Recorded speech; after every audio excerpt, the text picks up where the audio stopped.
Marcus Thorne believed he was the architect of his own magnificent life, and his wife Ilara was merely a decorative and increasingly inconvenient piece of furniture within it. He stood in the living room they had shared, the scent of fresh paint and new beginnings, his new beginnings, still faint in the air.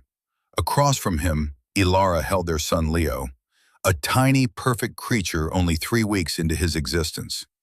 The infant was a fragile comma in the grand, sweeping sentence Marcus was composing for himself.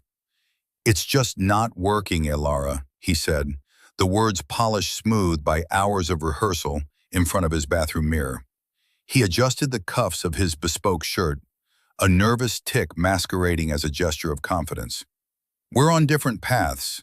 I'm moving forward and you're stationary." Ilara's face was a pale, still mask. The exhaustion of new motherhood was etched into the delicate skin beneath her eyes, but her gaze was unnervingly clear. She didn't cry. She didn't scream. She simply watched him, her silence a vast, echoing chamber that made his pronouncements sound small and hollow. "I have ambitions," he continued, filling the void. "A drive. I need a partner who shares that. Someone who understands the world I operate in." He gestured vaguely, as if to encompass the entire financial district of the city, visible from their penthouse window. "Chloe gets it. She's a rising star at Sterling Financial. She has a future, a real career. We connect on a level you and I simply don't anymore." The name landed in the space between them, a cold, hard stone. Chloe. The junior portfolio manager he'd been mentoring, the one whose late-night texts he dismissed as work emergencies. He saw a flicker in Ilara's eyes, a momentary disturbance on the placid surface of her calm, and he mistook it for the sting of jealousy. It empowered him. "She respects what I'm building. She doesn't just do whatever it is you do on that laptop all day." He waved a dismissive hand toward her small home office nook. Her freelance consulting, as she called it, had always been a source of private amusement for him, a little hobby to keep her occupied. "I'm sorry it has to be this way," he said, the apology a perfunctory closing statement. "Especially now." He glanced at the baby, a brief, inconvenient flicker of something that might have been guilt, before extinguishing it with a fresh wave of self-justification. "But it's better to be honest, to cut it clean. I'll have my lawyer send over the paperwork. I'll be generous, of course, for Leo's sake." He expected tears. He expected pleading. He expected the messy, gratifying drama of a woman scorned. Instead, Ilara adjusted the sleeping infant in her arms and spoke, her voice as quiet and steady as a heartbeat. "You're sure this is what you want, Marcus?" "I've never been more sure of anything in my life," he declared, puffing his chest out. This was it, the final, triumphant chord. He was free. He turned to leave, his victory complete. He was Marcus Thorne, a man of action and ambition, leaving behind his stagnant domestic life for a future of power and passion with a woman who truly understood him. He was a lion in a world of sheep. What he didn't know, what he couldn't possibly comprehend in the towering edifice of his own ego, was that the prestigious bank where his mistress worked, the very institution he saw as his ticket to a higher echelon, was little more than a gilded cage built, owned, and controlled by the silent, stationary woman he was leaving behind. Within days, his world would not just crumble, it would be systematically, quietly, and completely unmade. If you have ever felt underestimated, if you have ever been judged by your quiet demeanor rather than the strength you hold inside, then you are going to want to see how this story ends. We love hearing from you, so let us know in the comments where you're watching from around the world. And if you believe in the power of quiet strength, be sure to like this video and subscribe for more stories that remind us that true worth is not always what it seems. The foundation of Marcus's delusion had been laid brick by brick over the 5 years of their marriage. Ilara Vance came from old money, a fact she had never hidden, but had certainly never advertised. Her family's wealth was a quiet, deep river, not a crashing, ostentatious wave. She had insisted they live on their own earnings, a principle Marcus had publicly lauded as noble, while privately resenting it. He saw her desire for a normal life as a lack of ambition, a failure to leverage her assets. He failed to understand that for Ilara, the assets were not the point. Integrity was. Her work was a mystery to him. She called it financial strategy consulting for a handful of private clients. He saw a woman typing on a laptop in her pajamas, taking hushed calls in her office. He saw pocket money, a hobby. He did not see the intricate web of trusts, holding companies, and philanthropic foundations she managed with the precision of a master weaver. He did not see that her private clients were the multi-generational arms of her own family's vast, silent empire. The Vance Trust was a name whispered with reverence in the highest circles of global finance, but it operated from the shadows, its public face a dozen different corporate entities, the largest of which was the Sterling Financial Group. Ilara had wanted to be loved for Ilara, not for the Vance name, not for the staggering number in her trust fund statement. She wanted a partner who would see her, the woman who loved classic literature, who could spend hours in a museum, who found joy in the simple act of creating a home. In Marcus, she thought she had found him. He was charming, driven, and in the beginning, he had seemed to see her soul, not her potential net worth. But over time, the charm had curdled into condescension. His drive had become a relentless, grinding engine of status-seeking. The first major crack appeared 6 months into her pregnancy. His parents, Richard and Eleanor Thorne, had come for dinner. They were people sculpted from middle management anxieties, obsessed with the appearance of wealth they did not truly possess. They saw Ilara's quiet background as a blank slate upon which they could project their own aspirations for their son. "I do hope you're not planning on letting your career go completely, dear," Eleanor had said, poking at her salad as if searching for a hidden flaw. "It's so important for a woman to keep a foothold in the professional world. It gives her value." "My work is flexible. I can do it from anywhere," Ilara had replied calmly, her hand resting on her swelling abdomen. Richard had chuckled, a dry, rustling sound. "Flexibility is one thing, Ilara, but Marcus is on a skyward trajectory. He's being groomed for a directorship. He needs a partner who can keep up, who can host the right people, who can speak the language of the boardroom." The implication was clear. Her quiet, home-based consulting was not a real career. It was a domestic pastime. Marcus, instead of defending her, had simply nodded in agreement. "Dad's right, honey. We need to think about our brand, the Thorne brand." Ilara had felt a profound chill. It wasn't just that they misunderstood her. It was that Marcus, her husband, was willingly participating in the diminishment of her identity.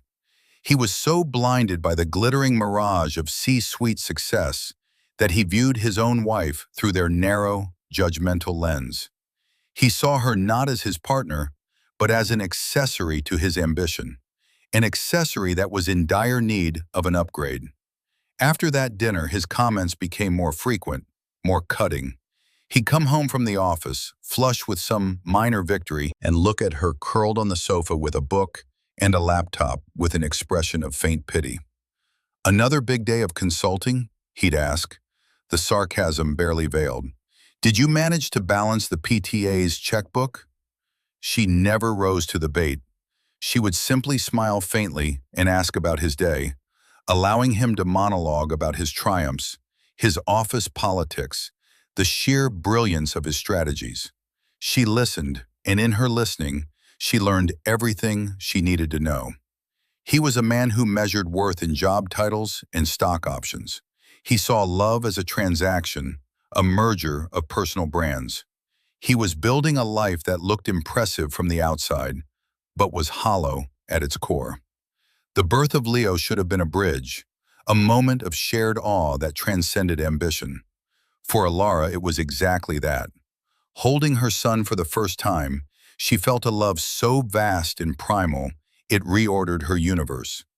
But for Marcus, the baby was a complication, a disruption to his routine, a new expense. He was present for the birth, taking the requisite photos for social media with captions full of performative joy. But in the quiet, exhausting weeks that followed, he was a ghost in their home. He stayed late at the office, citing deadlines. He went for stress-relieving drinks with colleagues. He spent more and more time mentoring the bright, ambitious Chloe. Elara knew she wasn't a fool. The signs were as subtle and as clear as a shift in the barometric pressure before a storm. The scent of a different perfume on his suit jacket. The way he angled his phone away from her. The sudden, effusive praise for a colleague she had never met. She could have confronted him. She could have caused a scene. But that wasn't her way. Elara Vance did not engage in battles she was not prepared to win decisively. So she watched. She gathered information, and she waited.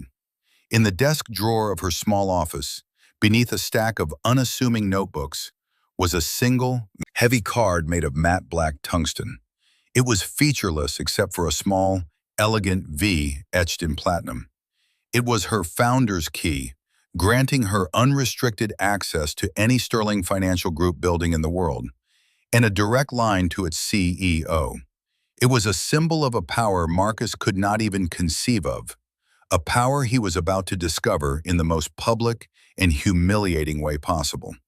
She hadn't looked at it in years, but in the lonely nights, with Leo sleeping on her chest, she found herself taking it out, the cool, heavy weight of it in her palm, a silent promise of the reckoning to come. She was not just a wife or a mother.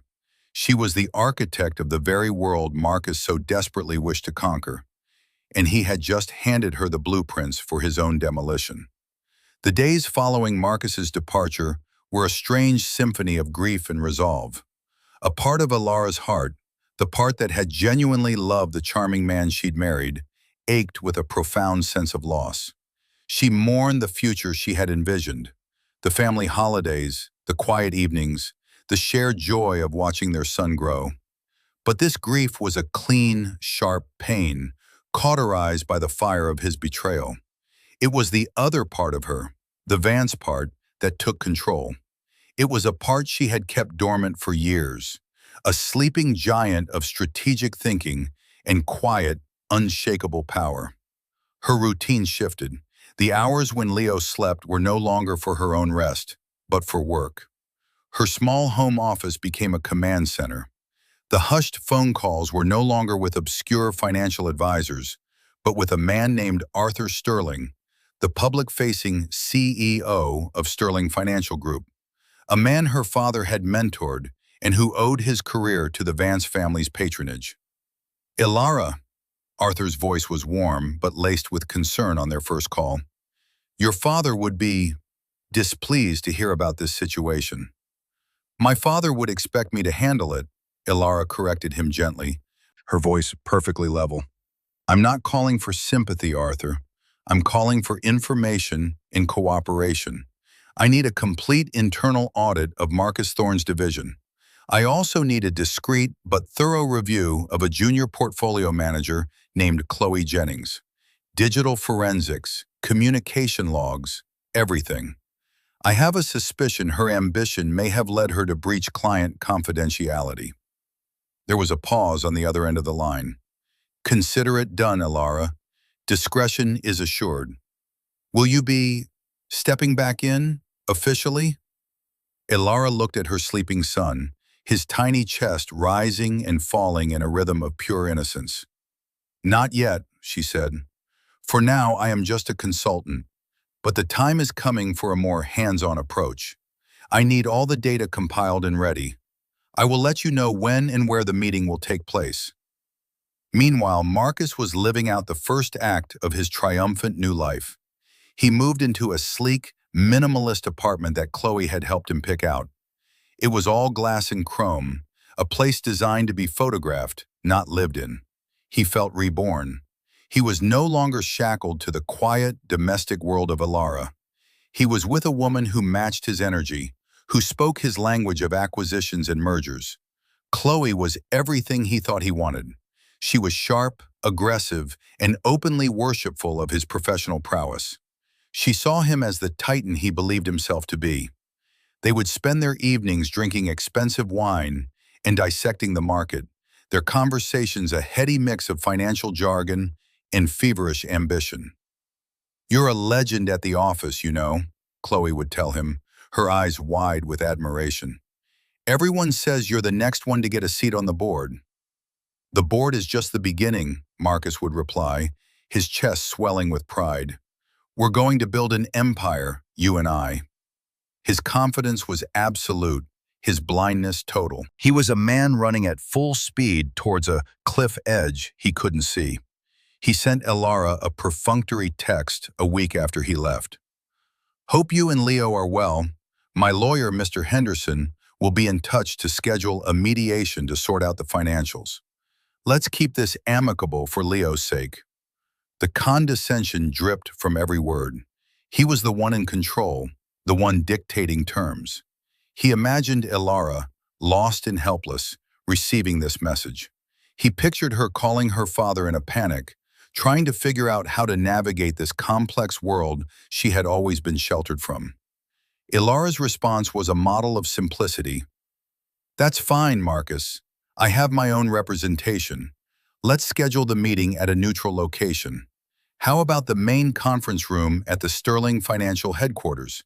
It seems fitting." Marcus laughed when he read it.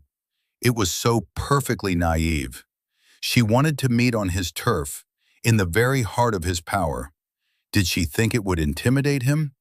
Or was she trying to send a pathetic message that she was trying to understand his world now that it was too late? He showed the text to Chloe. "She wants to meet at HQ?"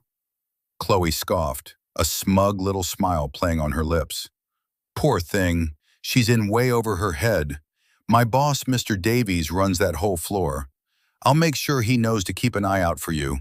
Make sure your soon-to-be ex doesn't cause a scene." "Perfect," Marcus said, kissing her.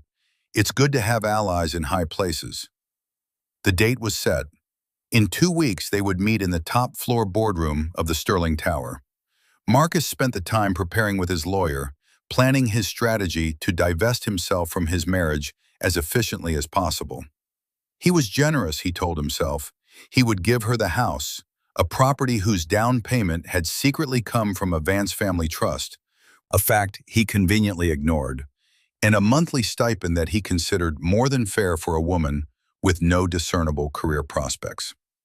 One afternoon, just a few days before the scheduled meeting, Marcus made the mistake of returning to the penthouse to collect the last of his belongings. He had coordinated it with Elara via text, ensuring she would be out with the baby. As he was packing his expensive watches into a leather case, he saw it, the matte black tungsten card, sitting on the corner of her desk. He picked it up. It was heavy, cool to the touch, with no markings other than the elegant V. He'd seen it once or twice before and had asked her what it was. She deflected, saying it was just a sentimental keepsake from an old project. He frowned, turning it over in his hand. It felt significant, like a key to something. For a fleeting moment, a sliver of doubt pierced his armor of self-assurance, a question mark in the flawless narrative of his new life. Who was the woman he had been married to? What was this strange, silent object? He heard the front door open. Elara was home earlier than expected. She stood in the doorway, Leo in her arms, her eyes immediately fixing on the card in his hand. "What's this, Elara?" he asked, holding it up. "Some kind of exclusive gym membership you forgot to tell me about?" Elara's expression didn't change. She walked past him, her focus entirely on her son. "It's a keepsake, Marcus. As I've told you before. Please put it down." Her calmness irritated him. He tossed the card back onto the desk with a clatter. "Whatever. You and your little secrets. It doesn't matter anymore. I'm building a life based on transparency and ambition now, something you wouldn't understand." He picked up his watch case and walked to the door, pausing for a final, parting shot. "See you on Tuesday, Alara.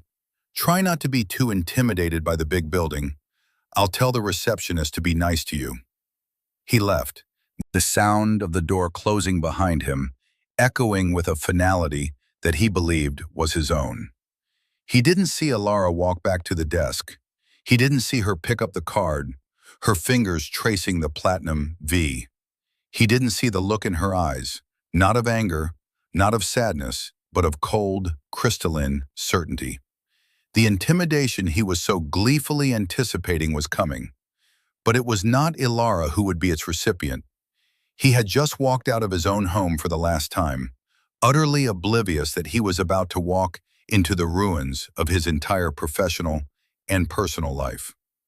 The night before the meeting, a storm rolled over the city. Ilara stood at the floor-to-ceiling window of the penthouse, Leo sleeping soundly in his crib behind her. Below, the lights of the financial district glittered like a field of scattered diamonds, each one a testament to ambition and commerce. In the center of it all, a beacon against the bruised purple sky, was the Sterling Tower. Its top floors, where the main boardroom was located, were wreathed in clouds, a crown of mist for a kingdom Marcus believed he was about to inherit. She felt a profound sense of stillness, the quiet that descends before a momentous event. There was no rage left in her, only a deep, sorrowful clarity. She had given Marcus every opportunity to be a better man. She had offered him a genuine love, unburdened by the complexities of her legacy. She had given him a son, and he had rejected it all in favor of a cheap, glittering imitation of success. He had not just betrayed her, he had betrayed the very principles of integrity and honor that her family had built their empire upon. This was no longer just about a broken heart. It was about restoring balance. She thought of Chloe Jennings. The preliminary report from Arthur Sterling's internal audit was damning.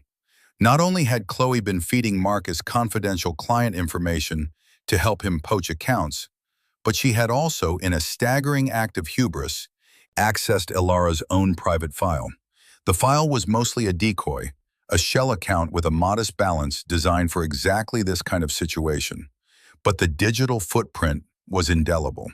Chloe had been searching for leverage, trying to dig up dirt on her lover's wife, and in doing so had committed a litany of fireable and potentially criminal offenses.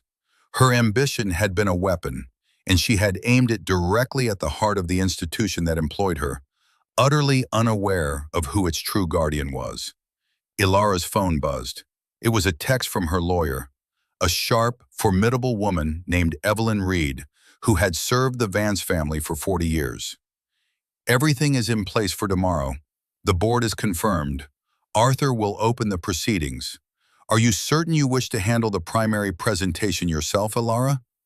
Ilara typed her reply, her fingers moving with steady purpose. "I am certain, Evelyn. This is not just a legal matter. It is a personal one. I need to be the one to turn on the lights in the room."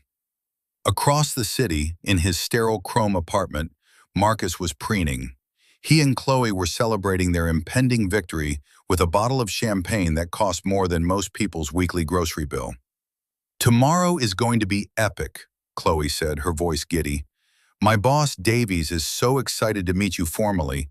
I told him all about your vision for the new wealth management division. He's practically salivating. He even asked me to sit in on the meeting, just to observe. He said it's a great learning opportunity." Marcus beamed. "Of course he is. He knows talent when he sees it. And with you by my side, we're unstoppable." He raised his glass.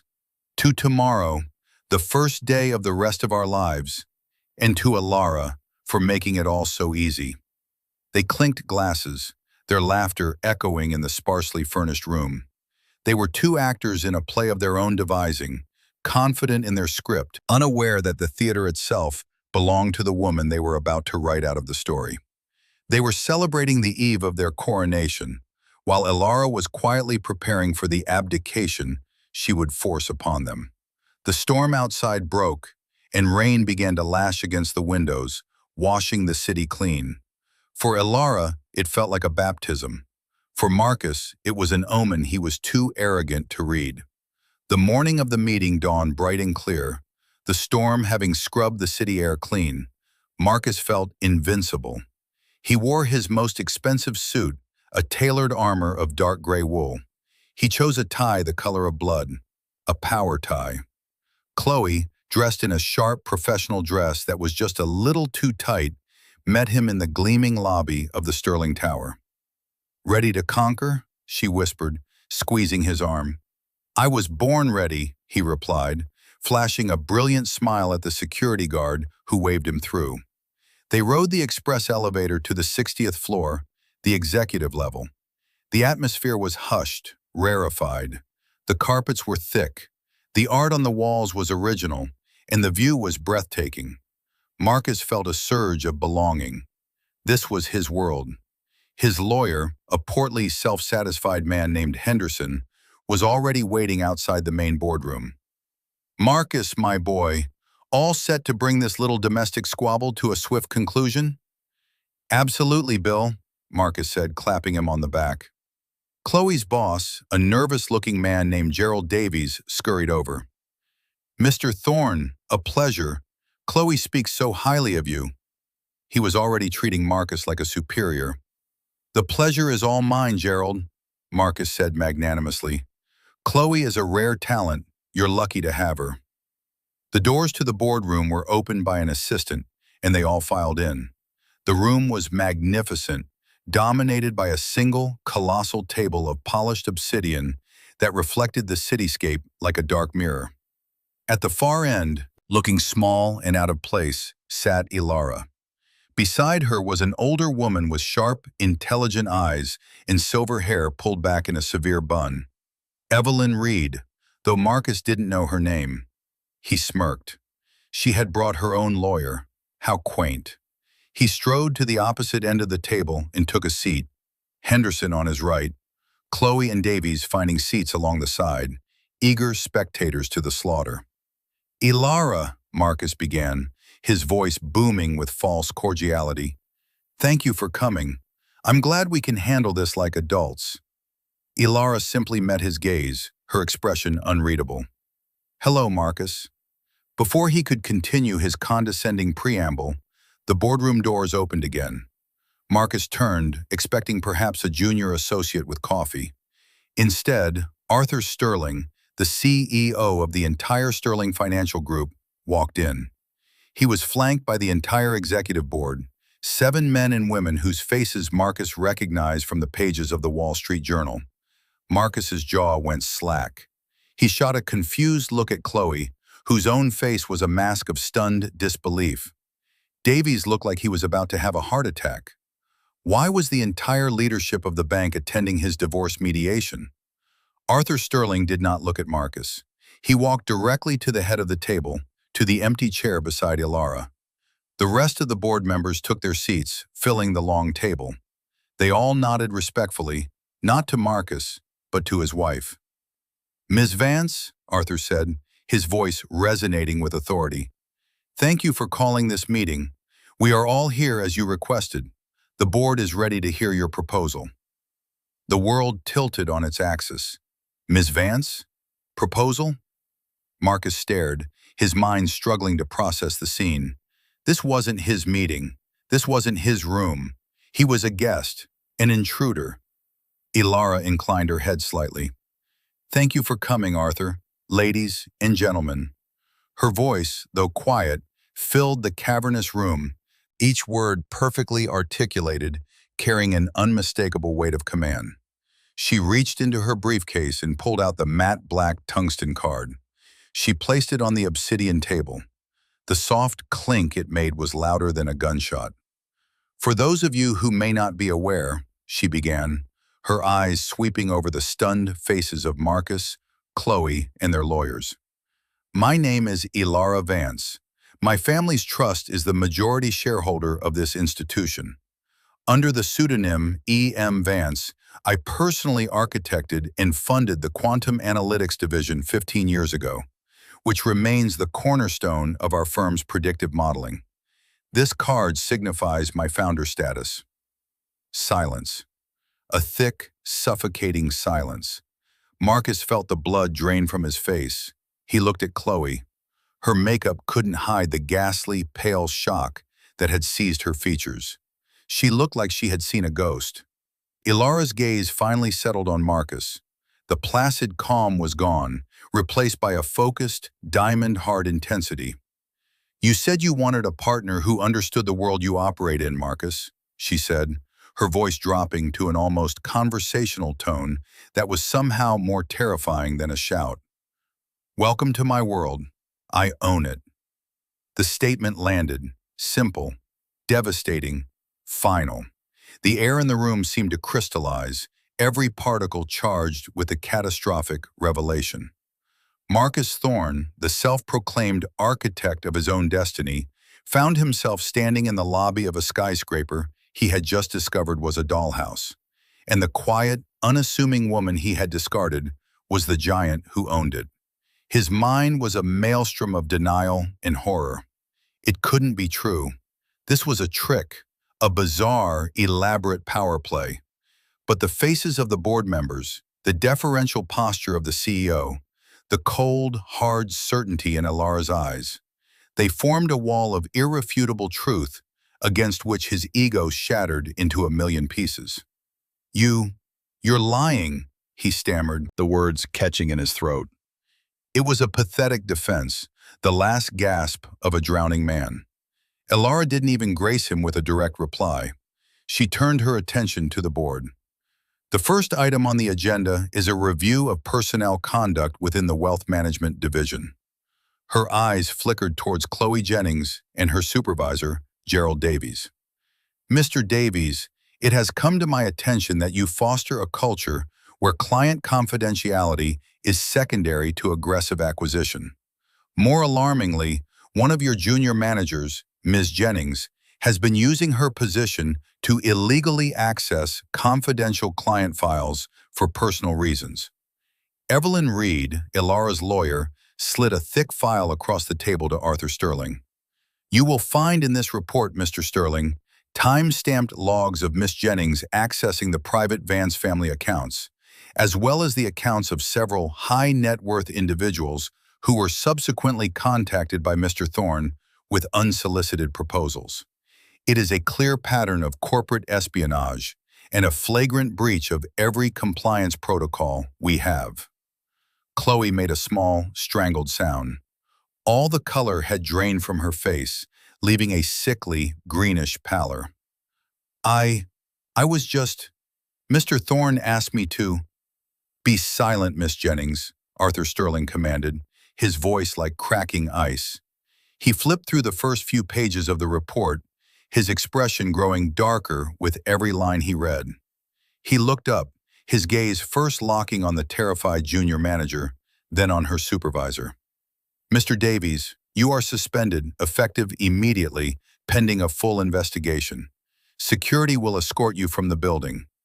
Miss Jennings, your employment with Sterling Financial is terminated, effective immediately. Security will escort you from the building. You will be hearing from our legal department regarding potential criminal charges." Two uniformed security guards, who had been standing discreetly by the door, stepped forward. Davies, sputtering and protesting, was helped from his chair. Chloe was frozen, a statue of pure terror. One of the guards tapped her gently on the shoulder. She flinched, then slowly rose, her legs unsteady. Her eyes, wide with panic and disbelief, found Marcus's. There was no love there, no admiration, only a raw, bottomless accusation. "You did this to me." Then she was gone. The room was silent again, save for the sound of Marcus's own ragged breathing. His entire support system, his lover, his allies, his perceived power base, had been dismantled in less than 5 minutes. Now, Ilara's full attention was on him. There was no triumph in her expression, no vindictive glee. There was only a profound, weary disappointment.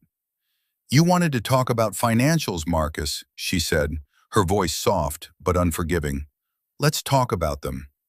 Evelyn Reed slid a second, slimmer file in front of Marcus's stunned lawyer. You will find this is a very simple proposal, Mr. Henderson. Your client, Mr. Thorne, will be vacating the property on Fifth Avenue, a property purchased in full by the Vance Trust prior to the marriage. He will be returning the vehicle, also leased by a Vance holding company. He will be relinquishing any and all claims to spousal support, as his documented infidelity and complicity in corporate espionage constitute grounds for a fault-based divorce in this state. Henderson's jaw worked silently as he scanned the document. He looked up at his client, his face pale. "Marcus, she's right. They have everything." "My client is not without compassion," Evelyn continued, her voice cutting through the haze of Marcus's shock. "Ms. Vance has established a trust for her son, Leo. Mr. Thorne's name will not be on it. However, a modest, court-mandated child support payment will be arranged, deducted directly from his salary. A salary which, I imagine, is also now a matter for this board to discuss." All eyes turned back to Arthur Sterling. The CEO looked at Marcus with an expression of utter contempt. "Mr. Thorne, your actions have brought profound disgrace upon this firm. Your ethical breaches are staggering. Your personal judgment is, to put it mildly, catastrophic. You have proven yourself to be a liability of the highest order. Consider this your formal notice of termination." It was the final blow. His job, his career, the very thing he had sacrificed his family for. Gone. "But my division, the profits," he stammered, grasping at the last vestiges of his identity. A woman on the board he'd never met before, the CFO, spoke for the first time, her voice devoid of emotion. "Your division's recent profits appear to be the result of poaching clients from competitors using illegally obtained information. We will be conducting a full audit and preparing for the inevitable lawsuits. Your legacy here, Mr. Thorne, will be one of expensive, protracted litigation." Marcus finally broke. He slumped in his chair, the expensive suit suddenly feeling like a clown's costume. He looked across the vast, polished expanse of the table at Alara. She was no longer just the mother of his child, the woman he had called wife. She was an implacable force of nature, a queen in her throne room, calmly and methodically reclaiming her kingdom. He had thought he was a lion. He now saw he was nothing more than a mouse that had foolishly tried to steal cheese from the lion's den. "Why?" he whispered, the question a raw, desperate plea for understanding. "Why did you never tell me?" Ilara looked at him, and for the first time, he saw a flicker of the woman he had once loved, a deep sadness in her eyes. "Because I wanted to be loved for who I am, not for what I have," she said simply. "I wanted a partner who valued integrity over assets and character over status. I wanted a man who would see me, Ilara, not a walking bank account. You saw a stationary object, Marcus. You failed to see the foundation on which you were standing." She rose from her chair, her movements fluid and graceful. "My work here is done. Evelyn, you will handle the rest." She nodded to the board. "Thank you for your time." She walked towards the door, pausing just as she passed Marcus's chair. She didn't look at him. She spoke to the air in front of her. "You said you were building an empire, Marcus. You should have learned the first rule of construction. Never, ever disrespect the architect." And with that, she was gone, leaving him alone in the ruins of the life he thought he had built, the silence of the boardroom ringing with the totality of his defeat. The immediate aftermath was a blur of humiliation. Marcus was escorted from the building by the same security guards who had removed Chloe, his box of personal effects a pathetic symbol of his fall from grace. He walked out of the gleaming lobby of the Sterling Tower not as a conquering hero, but as a pariah. The receptionist he had planned to patronize on Alara's behalf watched him go with a mixture of pity and contempt. News traveled fast in the shark-infested waters of the financial world.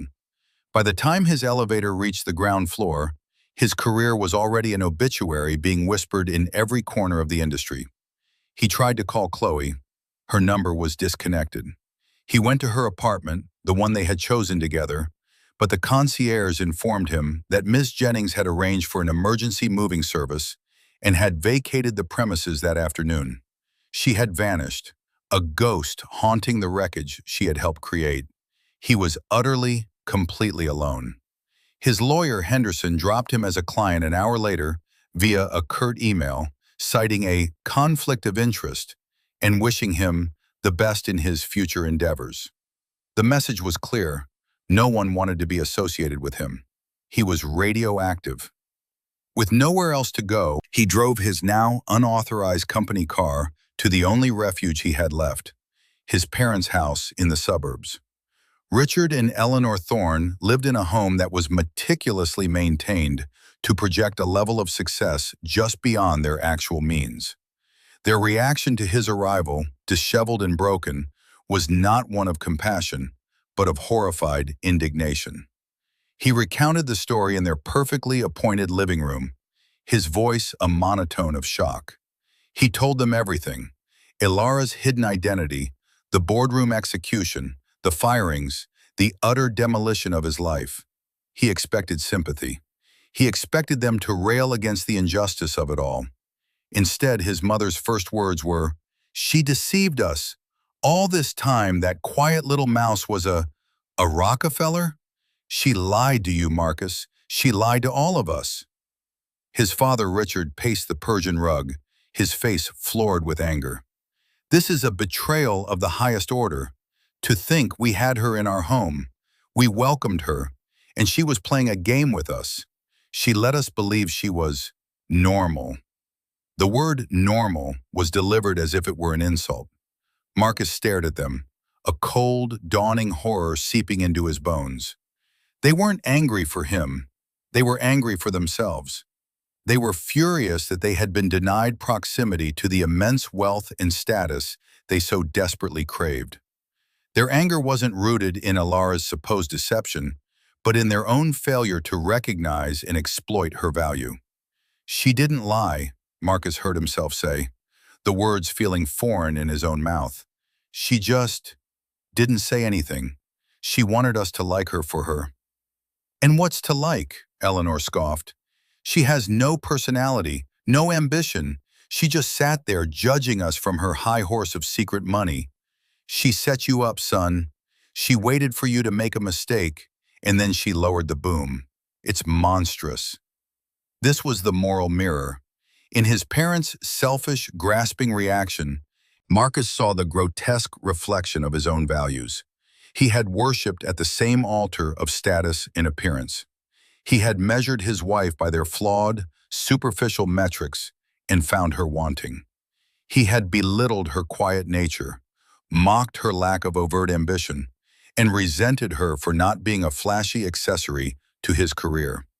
He had done it to please them, to earn their approval, to live up to their vision of success. "You told me I needed a partner who could keep up," Marcus said, his voice hollow. "You said she needed to have value. You told me to build the Thorn brand." "And we were right," Richard snapped. "Your only mistake was picking the wrong woman, and then getting involved with some silly little tramp who got you fired. You should have known Ilara was a gold mine and held on tight, son. You played your cards all wrong." There it was, the unvarnished, ugly truth of their worldview. Love was a game. Marriage was a strategy. A person's worth was an asset to be leveraged. He felt a wave of nausea. He had lived his entire life striving to become a man they would be proud of, and in doing so, he had become a person he could no longer recognize. He had traded a woman of substance and integrity for a cheap thrill and an illusion of power, encouraged every step of the way by the two people sitting in front of him. His downfall wasn't Ilara's fault. It was his. He had built his house on sand, and he had only himself to blame when the tide came in. He stood up, his legs feeling weak. "I have to go." "Go where?" Eleanor demanded. "You have nothing, Marcus. She took everything." "No," he said, looking at his parents as if seeing them for the first time. "I gave it away." He walked out of their house, leaving them sputtering in his wake. He didn't know where he was going. For the first time in his life, Marcus Thorne had no plan, no ambition, no destination. He was just a man stripped bare of all his illusions, left with nothing but the crushing weight of his own choices. The road ahead was a vast, terrifying unknown, and the only certainty was that he would have to walk it alone. The months that followed were a brutal education in humility. Marcus's name was blacklisted in the financial industry. The story of his public implosion in the Sterling boardroom had become a cautionary tale, whispered at cocktail parties and in executive lounges. He was a punchline. He sold the few possessions that were truly his, the expensive watches, the designer clothes, to pay for a small, bleak apartment in a distant part of the city he had once lorded over. The company car was repossessed within a week. He took a job in sales for a mid-level insurance company, a humbling descent from his former glory. His days were now spent cold calling, facing rejection and apathy from strangers, a stark contrast to the deference he had once commanded. He ate cheap takeout food alone in his sparsely furnished apartment, the silence a constant reminder of all he had lost. There was no Chloe to praise him, no parents to bolster his ego. There was only the stark reality of his diminished existence. During this time, Elara was undergoing a transformation of her own. She did not retreat back into the shadows. Instead, she stepped gracefully into the role she had been born for, but had long avoided. She took an official seat on the board of Sterling Financial as the primary representative of the Vance Trust. She didn't flaunt her power, she simply used it. She initiated sweeping ethical reforms within the company, prioritizing long-term stability and client trust over the kind of reckless, short-term gains Marcus had championed. She moved out of the city penthouse, finding it too full of ghosts. She bought a beautiful, sprawling home in the countryside, a place with old trees and rolling hills, a place where Leo could grow up surrounded by nature, far from the toxic ambition of the city. She was a mother first, an executive second. Her days were structured around Leo's needs, his feedings, his naps, his first smiles. In the quiet moments, she ran a financial empire with a calm, steady hand, her decisions guided by a deep-seated integrity. She never spoke of Marcus with bitterness. When Evelyn Reed asked her if she wanted to pursue further legal action against him, to ensure he was left with absolutely nothing, Elara declined. "He has lost everything that mattered to him," she said. "His status, his career, his pride. There is no need for vengeance. The consequences of his own actions are his burden to bear." After 6 months of silence, Marcus finally worked up the courage to reach out. He didn't call.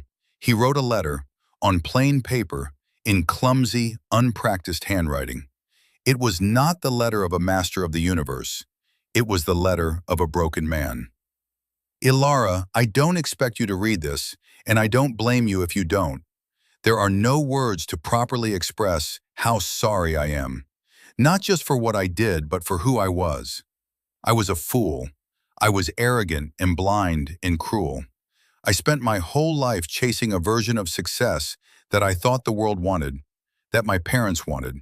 I never stopped to think about what was actually valuable. I had it all in my hands. I had you.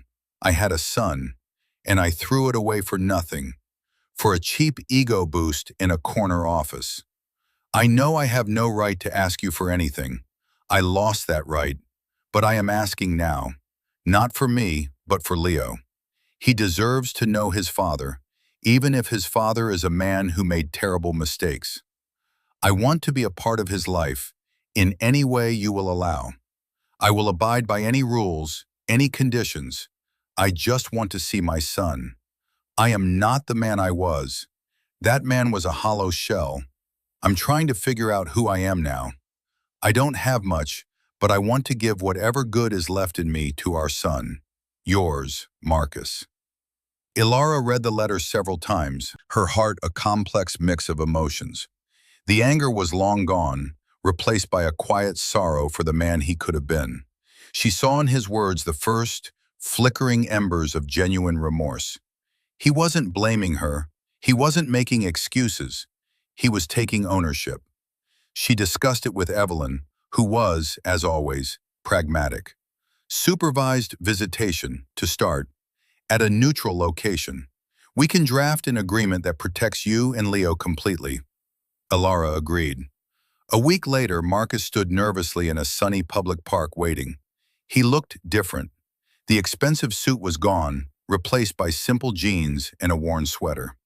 The arrogant swagger was gone, replaced by a hesitant, uncertain posture.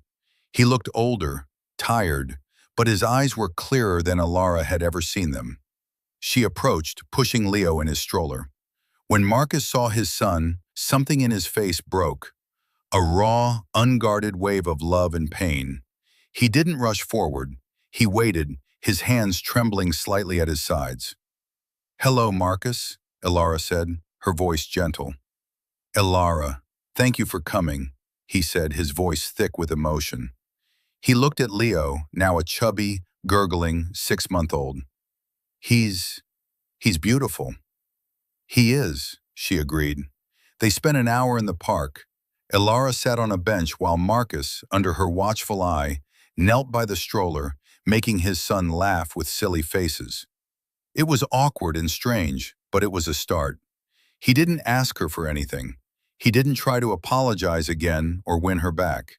He focused entirely on Leo, his attention pure and undivided. It was the first time she had ever seen him give his son his complete, unadulterated focus. As they were preparing to leave, Marcus looked at her, his eyes filled with a deep, painful sincerity. "For what it's worth," he said quietly, "you were right. I never saw the foundation. I was too busy staring at the sky." It was an admission of his failure, a final acknowledgement of his blindness. Alara gave him a small, sad smile. "Just focus on being a good father, Marcus. That's all that matters now. Leo deserves that." She walked away, leaving him standing alone by the swings. He watched them go, a father and son, connected by blood but separated by a chasm of his own making. He knew he could never get back what he had lost. He could never undo the damage or reclaim the love he had so carelessly discarded. But as he watched his son disappear from view, he felt a flicker of something he hadn't felt in a very long time. A tiny, fragile seed of hope. Not for a return to his old life, but for the chance, however small, to build a new one, a better one, founded not on ambition or status, but on the simple, profound act of being a father. Years passed. The rhythm of their new reality settled into a predictable, stable pattern. Marcus continued his supervised visits, which eventually, after a long period of proven consistency and responsibility, became unsupervised weekend afternoons. He never missed a visit. He was a quiet, constant presence in Leo's life. He was not the fun dad who bought expensive toys because he couldn't afford them. Instead, he was the dad who taught Leo how to skip stones across a pond, who pushed him on the swings for hours, who read him stories in funny voices until they were both laughing. He was present, in a way he had never been during their marriage. He never remarried. His work at the insurance company became a steady, if unspectacular, career. He was good at it, surprisingly. The humility he had been forced to learn made him a better listener, more empathetic to the needs of his clients. He was no longer Marcus Thorne, the titan of finance. He was just Mark, the guy who sold you life insurance. He lived in the same small apartment, drove a used car, and found a quiet contentment in his simple, unadorned life. His parents, after a few failed attempts to orchestrate a reconciliation with Alara for their own financial benefit, eventually grew distant, disappointed in the modest man their once glorious son had become. Alara, meanwhile, flourished. As Leo grew, so did her influence. She became one of the most respected figures in the world of finance, known not for ruthlessness, but for her wisdom and unshakable ethical core. She guided the Vance Trust in Sterling Financial to new heights of success, championing sustainable investments and philanthropic endeavors that changed thousands of lives. She was a force for good in a world so often dominated by greed. She too never remarried. Her life was full with her son, her work, and a close circle of trusted friends.